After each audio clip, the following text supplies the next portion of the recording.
Silver scales glinted beneath harsh fluorescent lights as Ambassador Taiwan walked through the marble halls of the United Nations. His reptilian eyes scanned the building with barely concealed contempt. Earth's finest architecture seemed primitive compared to the crystalline spires of his homeworld. Yet something about this planet nagged at him, an unsettling feeling he couldn't quite place. Security personnel tried not to stare as he passed, their hands instinctively tightening on their weapons. Taiwan found their reactions amusing. Such primitive creatures, so easily frightened by differences in appearance. His people had evolved beyond such base instincts millennia ago. The General Assembly Hall buzzed with nervous energy as world leaders gathered for humanity's first official contact with an alien civilization. Taiwan observed them from a side chamber, noting their crude attempts at maintaining composure. He could smell their fear and excitement. Such transparent beings, wearing their emotions so openly. Ambassador Jin Wu adjusted his tie for the 10th time, reviewing his prepared remarks. As Earth's chosen representative, the weight of this historic moment pressed heavily on his shoulders. His team had spent weeks preparing for this meeting, analyzing every scrap of data since the Federation's ships first appeared in orbit.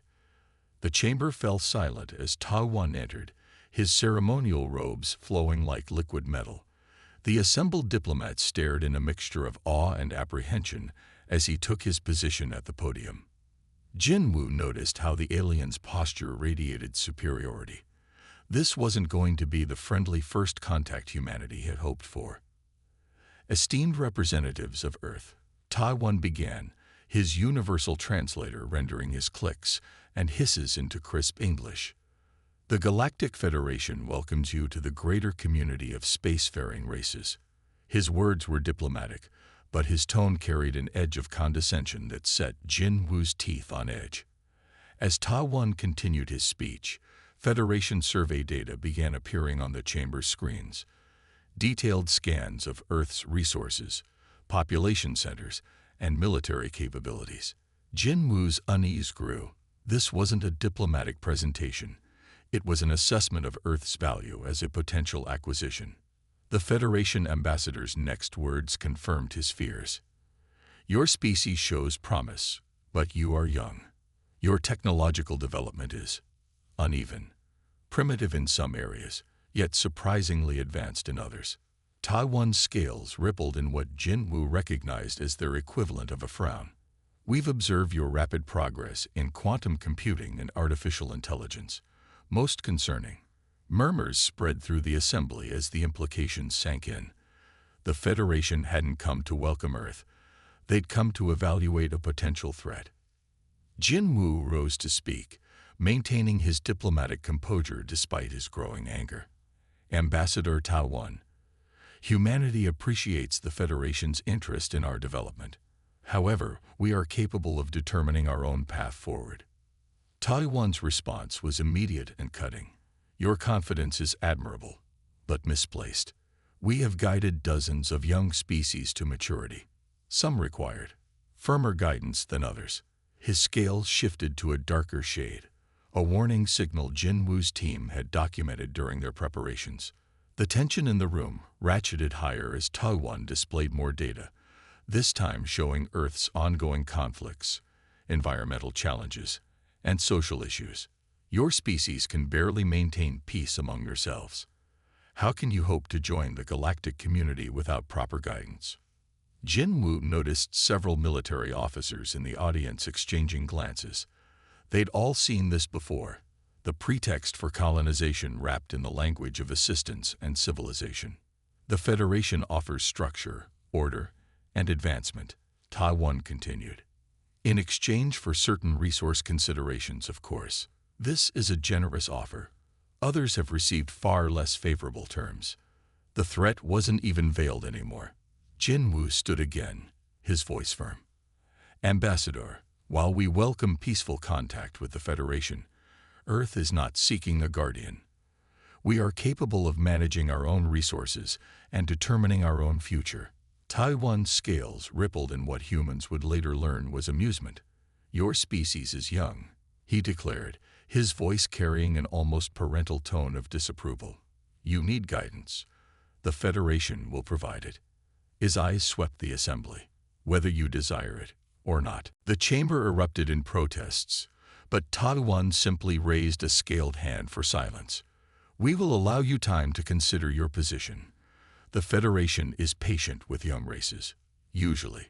With that, he turned and left the podium, his robes shimmering like liquid metal as he walked away. As the assembly dissolved into chaos, Jin Wu gathered his team. They had prepared for first contact scenarios, but not this. Not a technologically superior civilization that viewed Earth as both a threat and an opportunity to exploit. They needed to act fast. In the coming days, surveillance satellites would track Federation ships moving into strategic positions around Earth. Their message was clear. The choice they offered wasn't really a choice at all. Humanity had reached the stars hoping to find friends and allies. Instead, they found an empire that saw them as nothing more than resources to be managed and exploited. As Jin Wu looked out his office window at the Federation ships glinting in the evening sky, he knew Earth's path forward would be difficult. But if the Federation thought humanity would simply bow down to their demands, they were about to learn a harsh lesson about the human spirit. Fleet Commander Han stood on the bridge of her command ship, watching Earth rotate slowly beneath her. The blue planet's beauty did little to impress her. She had seen countless worlds in her centuries of service to the Federation. This one would be no different. They all submitted in the end. Her silver scales shimmered as she reviewed the ultimatum one final time. The terms were simple.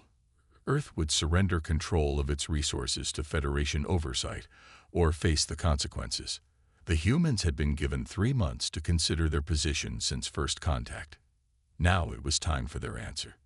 The communication screen flickered to life, showing the faces of Earth's newly formed Global Defense Council. Haiyan noted with interest that they had managed to establish a unified command structure in such a short time. Perhaps these humans were more organized than initial reports suggested. People of Earth, she began, her translator converting her words into multiple Earth languages simultaneously. The Federation's patience has limits. You have had sufficient time to consider our generous offer of guidance. What is your response? Admiral Sung Min stood at the center of the Earth's delegation. His expression remained neutral, but his eyes held a determination that gave Haiyan pause. We have considered the Federation's terms carefully, he replied. Our answer is no. Haiyan's scales darkened with anger. No species had ever rejected Federation terms so directly. Perhaps I should clarify the consequences of refusal, she said, her voice carrying a dangerous edge. The Federation maintains peace through strength. Those who resist find themselves facing our full military might. To her surprise, Sung Min smiled. Not a nervous smile, but one of quiet confidence. We understand the consequences perfectly, Commander. What you need to understand is that humanity doesn't respond well to threats. Screens lit up around Han, showing military installations across Earth activating defensive systems. In orbit, satellites that had appeared passive suddenly revealed weapon systems. The humans had been busy during these 3 months. Impressive, Haiyan admitted, but futile. Your technology is centuries behind ours. This display of defiance will only make your eventual submission more painful. The response came not from Sung Min, but from Beijing's military command. You assume our technology is primitive because it's different from yours. That's a dangerous assumption. Moscow's commander added, we may be young as a spacefaring species, but we have considerable experience in warfare. While you've enjoyed peace through dominance, we've learned to fight against superior forces and win. Haiyan's tactical display updated, showing coordinated military movements across Earth's surface. Instead of competing for resources or breaking apart under pressure, Earth's nations were combining their strengths. Chinese manufacturing facilities were producing American designs. Russian aerospace technology was being integrated with European guidance systems. This is your final opportunity, Haiyan declared, pushing down her growing unease. Submit to Federation authority or face extinction. Admiral Sung Min leaned forward, his voice calm but firm. Let me be clear, Commander, humanity will not submit to threats or bullying. We've faced extinction-level threats before, from nature, from ourselves, from our own technological advancement. Each time, we've adapted and survived. The screens showed more activity, military bases coordinating across continents, satellites moving into defensive formations, and something else, weapons systems high-end scanners couldn't quite identify. We won't bow to threats, Sung Min continued. If the Federation chooses conflict, you'll learn why that's a mistake. We're offering one last chance for peaceful cooperation between equals. Choose carefully. Heian's scales flashed with rage. You dare to threaten the Federation. Your primitive weapons cannot harm our ships. Your defenses cannot stop our attacks. Your unity is impressive, but meaningless. Commander, Sung Min replied, you're making the same mistake others have made throughout human history, assuming that technological superiority guarantees victory. We've spent 3 months preparing for this moment. Are you certain you know all our capabilities? For the first time, Heian felt a flicker of doubt. Something about these humans was different. Their confidence didn't feel like bravado. It felt like certainty. You have 24 Earth hours to reconsider, she announced, trying to maintain control of the situation. After that, the Federation will respond with force. As the communication ended, Heian's second-in-command approached. Commander, our intelligence suggests they've been adapting some of our own technology.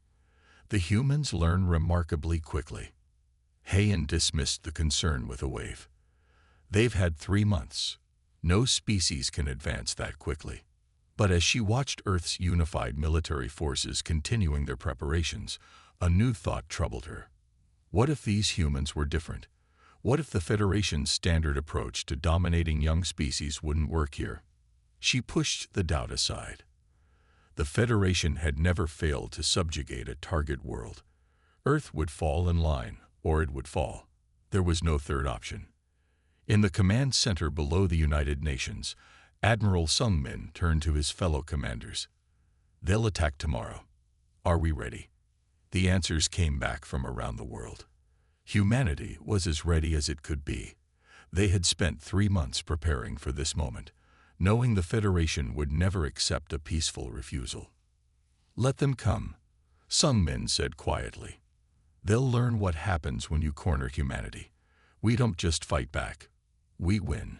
Intelligence Officer Jai Ho paced nervously in his quarters aboard the Federation's primary research station. The data streaming across his neural interface made his scales itch with anxiety. He had checked and rechecked the numbers, hoping to find an error, but the truth remained unchanged. The humans were doing the impossible. Another alert flashed across his vision. Earth had just tested a new quantum shield system, one that matched Federation capabilities despite being built with far cruder materials. He added it to his growing list of human technological leaps that defied explanation.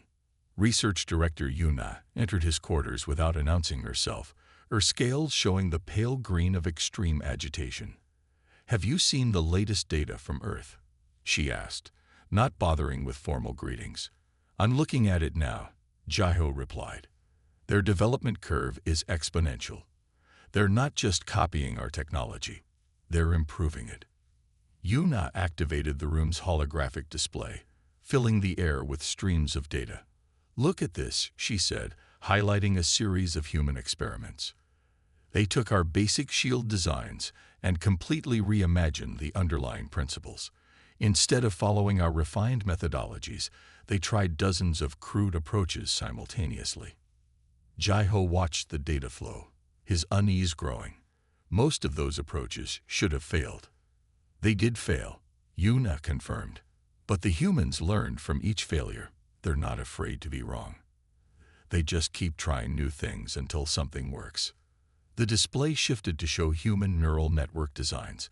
While Federation systems were precise and specialized, human networks were chaotic, adaptable, and surprisingly effective.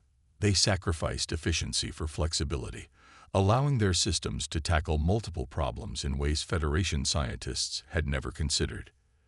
Their quantum computers shouldn't even function, Jaiho noted, examining the human designs. They're using materials we dismissed centuries ago as too unstable, yet somehow they've made them work better than our refined systems. Yun-A's scales shifted to a deeper green of worry. That's what makes them dangerous. They don't know what's supposed to be impossible, so they try it anyway. And sometimes, they succeed. New data poured in from Earth observation posts. Humans had begun mass-producing hybrid technologies that combined Federation principles with their own innovations. Their factories worked around the clock, each one trying different approaches to the same problems. "Look at this," Jaiho said, highlighting a particularly troubling report. They found a way to miniaturize our power cores using common Earth elements. The efficiency is lower, but they can produce thousands of units in the time it takes us to make one. Yuna studied the human production methods with growing concern. They're not trying to match our technology exactly. They're adapting it to work with their available resources. It's crude, but effective. More alerts flashed across their displays. Human scientists had cracked the basics of Federation faster than light communications. Their version was less stable but required far fewer exotic materials to operate. "We need to report this to the Council immediately," Jaiho decided. "The humans aren't following any of our predicted development patterns. They're evolving too fast, in too many directions at once." The two Federation officers compiled their findings, but the data told a story that would shake the Federation's fundamental assumptions about technological progress. Humans weren't developing in the careful, methodical way that had defined every other species' advancement. They were charging forward in 1,000 directions at once, learning from failures as much as successes. Jaiho stood before the Federation Council hours later, his scales pale with stress as he delivered his report. "These humans," he explained, trying to make the Council understand the gravity of the situation, "they're not what we thought. They're dangerous."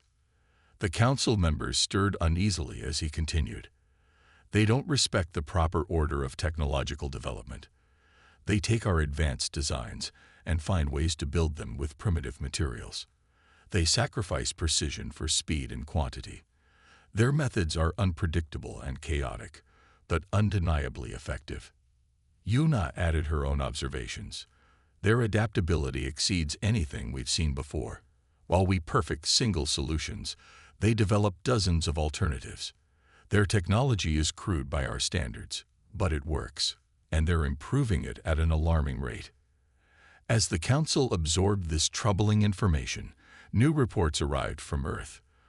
The humans had just successfully tested their first Federation-inspired weapon systems. They weren't as powerful as Federation weapons, but they could be produced quickly and in massive numbers. The message was clear. Humanity wasn't following the expected path of a young species learning from its betters. They were taking Federation technology and transforming it into something new, something unpredictable. And they were doing it faster than anyone had thought possible. The Federation had expected to guide humanity's development. Instead, they had inadvertently sparked a technological revolution that threatened to upset the carefully maintained balance of power in the galaxy. The humans weren't just learning. They were innovating in ways that made them increasingly dangerous with each passing day. The morning sun rose over the Pacific Ocean as Commander Hayan positioned her 3 destroyer-class ships in Earth's upper atmosphere. She had chosen this location carefully, far from major population centers, but close enough to demonstrate the Federation's power. A simple show of force to remind these upstart humans of their place in the galaxy. "Target the designated coordinates," she ordered, her scales gleaming with anticipation. "Minimal power. We want to frighten them, not destroy them." Yet, the destroyers moved into formation, their massive hulls casting shadows on the clouds below. Federation shield technology made them invisible to conventional radar, but Hayan wanted the humans to see this display, to understand the futility of resistance. In his underground command center, Admiral Sung Min watched the Federation ships through a network of quantum-linked satellites.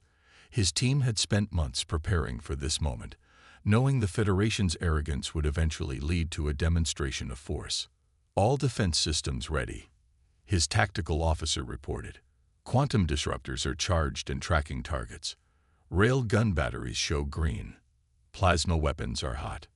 Sung Min nodded, his expression calm despite the tension in the room. Let them make the first move. Everything depends on timing. Above the Pacific, Han gave the order. Fire warning shots. Low yield, high visibility. Her gunners targeted 3 uninhabited islands, intending to vaporize them as a display of Federation power. The destroyer's weapons powered up, energy building in their main guns. Han allowed herself a moment of satisfaction. Soon, these humans would understand the price of defiance. The first shots never fired. Commander, her weapons officer called out in alarm. Shield fluctuation. Some kind of quantum interference. Before Han could respond, her tactical displays went dark. The destroyer's supposedly impenetrable shields wavered and collapsed, disabled by a network of satellites that hadn't existed a month ago. Impossible, she whispered, watching human weapons platforms emerge from their camouflaged positions. The crude devices shouldn't have been able to affect Federation technology, yet somehow they were working. Admiral Sung Min gave the order. Execute Operation Thunderbolt. Rail guns hidden in mountain ranges and beneath the ocean's surface opened fire. Their projectiles, enhanced with reverse-engineered Federation technology, struck with devastating precision. The first destroyer's hull cracked under the barrage, atmosphere venting into space. Han struggled to comprehend what was happening. Return fire, she ordered, but her weapons systems remained offline, disrupted by human quantum interference she hadn't believed possible. The second wave of human attacks came from orbital platforms that had appeared to be simple communications satellites. Plasma weapons, built using stolen Federation designs but modified in ways their creators hadn't imagined, tore through the unshielded ships. How are they doing this? Han's second-in-command demanded. Their technology is primitive. Primitive doesn't mean ineffective. Sung Min responded over an open channel, letting the Federation forces hear him. You should have studied Earth's military history before attempting this demonstration. The first destroyer, its hull compromised in multiple sections, began to fall from the sky. Emergency systems engaged, guiding it toward an unpopulated area where it crashed into the ocean. The second took critical damage to its power core, forcing its crew to abandon ship before it exploded in the upper atmosphere. Han, watching her carefully planned demonstration turn into a disaster, made the only choice she could: full retreat. She ordered her remaining ship, "Get us out of range." As her destroyer limped away from Earth, pursued by human interceptors that shouldn't have been able to keep up with Federation ships, she received one final transmission from Admiral Sung Min. "Consider this our demonstration," his voice came clearly through their compromised communications. "We didn't want this fight, but we've spent months preparing for it. The next time you enter Earth's space uninvited, we won't show restraint." In the aftermath, Sung Min's command center erupted in carefully contained celebration. They had bloodied the Federation's nose. But this was just the beginning. "Send word to all defense stations," Sung Min ordered. "The Federation will return with a larger force. We've surprised them once. They won't underestimate us again." Reports came in from around the world. The Federation's invincible technology had proven vulnerable to human ingenuity. Their perfect shields could be disrupted. Their powerful weapons could be countered.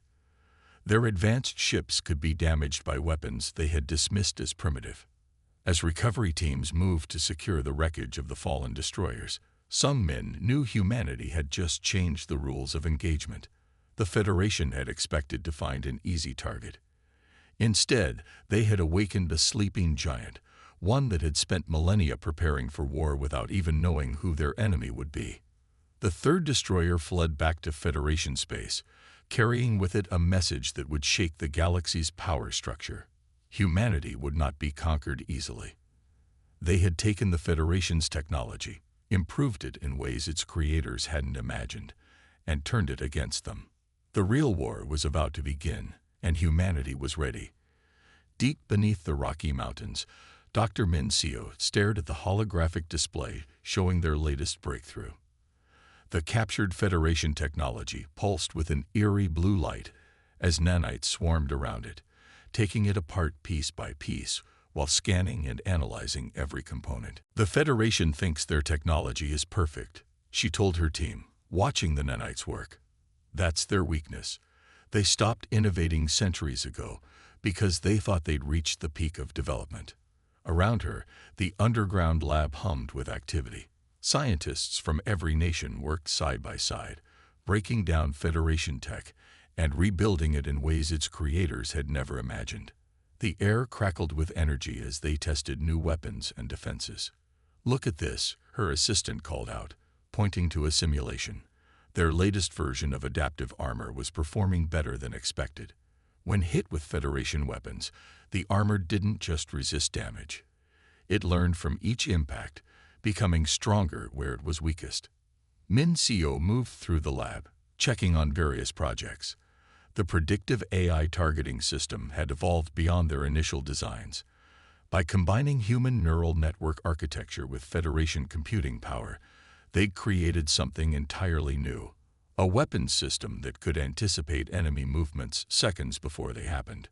"Dr. Min Seo," a voice called from the nanite research section. "The swarms are ready for testing." She hurried over to watch. Millions of microscopic robots filled the sealed chamber, surrounding a piece of Federation hull material. At first, nothing seemed to happen. Then the metal began to change color as the nanites worked their way inside, disrupting its molecular structure. "Perfect," Min Seo whispered. "They'll never see this coming." The Defense Council had gathered to review their progress. Military leaders from around the world watched as Min Seo demonstrated their innovations. The adaptive armor shifted and changed, becoming stronger with each simulated attack. The predictive targeting system picked off fast-moving targets before they could react. The nanite swarms reduced Federation materials to useless dust. "The Federation relies on standardized responses," Min Seo explained, showing tactical simulations. "Their ships all use the same shields, the same weapons, the same tactics. They haven't faced a real challenge in generations." She brought up data from their recent victory over the Federation destroyers. "We succeeded because we surprised them. They didn't expect us to adapt their technology so quickly or use it in ways they never considered." The lab's main testing chamber demonstrated their latest weapon, a hybrid system that combined Federation energy weapons with Earth's rail gun technology. The result was something entirely new. Projectiles wrapped in quantum fields that could phase through shields before becoming solid again. "Their shields are perfect against standard attacks," Min Seo explained as the weapon tore through Federation-grade defenses. "But they never imagined someone would think to make the attack itself change state mid-flight." Reports came in from other labs around the world. In Russia, they developed stealth systems that didn't just hide ships from sensors. They made them appear to be somewhere else entirely. Chinese facilities had created new power systems that used Earth's magnetic field to generate more energy than Federation reactors. European scientists had cracked the code of Federation FTL drives and found ways to make them faster. "We're not trying to match their technology," Min Seo told the council. "We're making it better, making it human." The nanite demonstration drew gasps from the audience. The tiny robots could now replicate themselves using materials from defeated enemy ships, turning the Federation's own technology against them. "This is just the beginning," Min Seo said, bringing up plans for their next phase of development. "The Federation thinks they know everything about how their technology works. They've forgotten how to question, how to experiment, how to fail and learn from those failures." Alert sounded. Another breakthrough in the quantum labs. They'd found a way to use Federation communication systems to create temporary wormholes, small ones, but enough to bypass enemy defenses entirely. "We'll show them how humans think outside their box," Min Seo continued. "While they rely on perfect solutions, we'll keep trying new things. While they follow their standard procedures, we'll do the unexpected." The council members watched as simulation after simulation showed their new weapons succeeding against Federation tactics. Each innovation built on the last, creating a web of technologies that work together in ways the Federation would never expect. They think they're coming to punish us for our defiance, Min Seo said, her voice firm. Instead, they're about to learn what happens when humanity is pushed into a corner. We don't just fight back, we revolutionize the way war is fought. As the council meeting ended, Min Seo returned to her lab. New ideas were already forming in her mind. The Federation's next attack would come soon, but humanity would be ready. Not with perfect, standardized responses, but with 1,000 innovations they'd never see coming. The war was about to change in ways the Federation couldn't imagine. Humanity's greatest strength wasn't their technology. It was their endless capacity to adapt, to innovate, to think in ways that broke all the rules. And the Federation was about to learn that lesson the hard way. Admiral Sung Min stood on the bridge of the EDS Defiant, humanity's first hybrid warship. The vessel combined Federation technology with human innovation in ways that made it unlike anything in the galaxy. Around his flagship, Earth's counter-attack fleet assembled. Each ship unique, each incorporating different combinations of human and alien tech. All ships report ready, Admiral, his communications officer announced. Ground forces are in position under Lieutenant Du Hyun's command. Some men nodded, watching the tactical display as Federation ships maintained their blockade positions around Earth. They still thought they held the advantage. They were about to learn otherwise. Launch Operation Thunderstorm, he ordered. All ships, execute according to your individual battle plans. The human fleet moved out, but not in the rigid formations the Federation expected. Each ship captain had been given freedom to adapt their tactics to the situation. Some vessels appeared to malfunction, drifting off course, a deception that would prove deadly to Federation ships that moved to investigate. Lieutenant Du Hyun's ground forces had already infiltrated key Federation positions on Earth's surface. Using stealth technology that combined Federation cloaking with human irregular warfare tactics, they moved unseen among the enemy. Their patrols are so predictable, Du Hyun reported from the field. Same routes, same timing, same responses to every situation. They'd forgotten how to adapt. The first phase of the attack began without warning. Human ships that had appeared damaged suddenly powered up, unleashing weapons the Federation had never seen before. Quantum phase railgun shots passed straight through their shields. Nanite swarms infected their hull systems.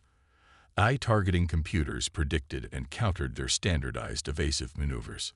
Fleet Commander Hayan watched in horror from her command ship as human vessels seemed to appear from nowhere, striking in patterns that made no sense to Federation tactical computers. Impossible, she muttered as another of her ships fell to weapons that shouldn't have existed. They can't have advanced this quickly. But they had. Earth's scientists had taken Federation technology and reimagined it entirely.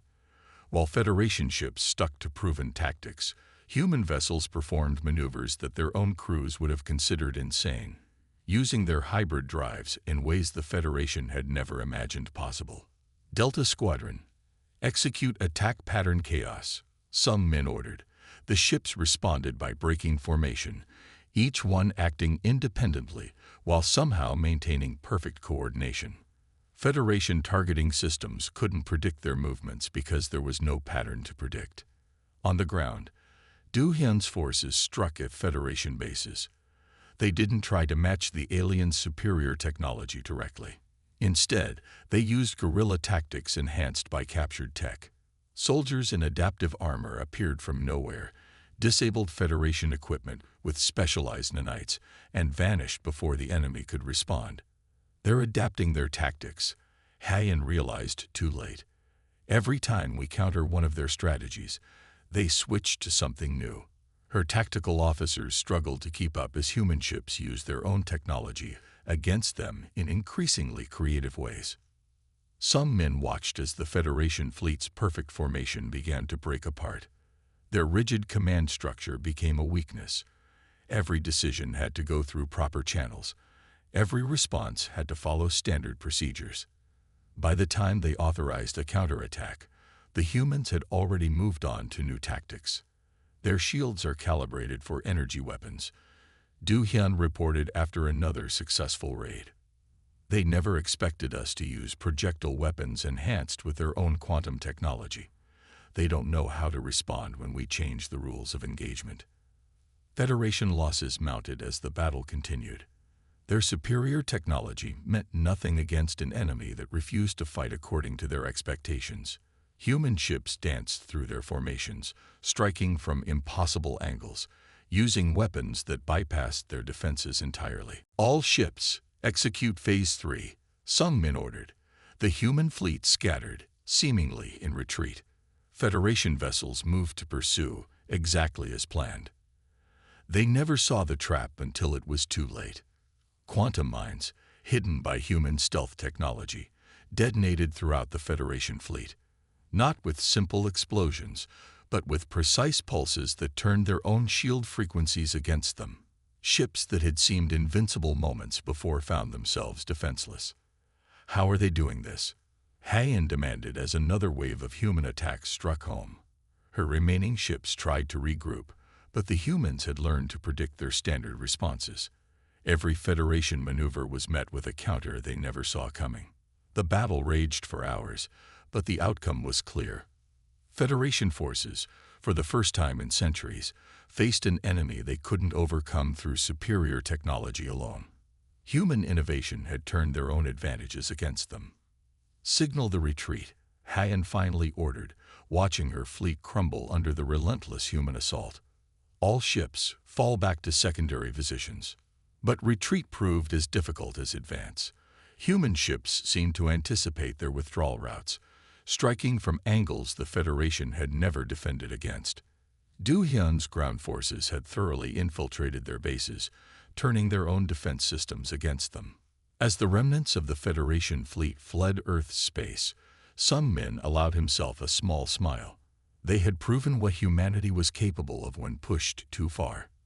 The Federation would return, but they would never again make the mistake of underestimating Earth's ability to adapt and overcome. Send word to all commands, he ordered. The counterattack was successful, but this is just the beginning. The real war starts now. The neutral meeting ground was a space station orbiting Jupiter's moon Europa. Ambassador Jinwoo watched through the viewport as Federation ships approached, their once pristine hulls showing battle damage they hadn't bothered to repair. A reminder of the price they'd paid for underestimating humanity. Taiwan entered the conference room looking markedly different from their first meeting. His silver scales had lost their shine, and his posture no longer radiated the same arrogant superiority. The war had changed him, just as it had changed the Federation's view of humanity. "Welcome to human space," Jinwoo said, noting how Taiwan's scales rippled at the phrase. Just months ago, the Federation hadn't even considered Earth's solar system to belong to humanity. "Your defense of this system was impressive," Taiwan replied, taking his seat at the negotiation table. "We have never encountered a species that adapted so quickly to our technology, or used it in such unexpected ways." The room filled with representatives from both sides. Federation officials still carried themselves with dignity, but their usual condescension was notably absent. Earth's delegates showed quiet confidence, knowing they had earned their place at this table. "We misunderstood your people," Taiwan admitted, his translator conveying genuine respect in his tone. "Humanity's strength lies not in your technology, but in your spirit. Your ability to innovate, to adapt, to find solutions we never imagined possible." Jinwoo nodded, remembering their first meeting in the UN chamber.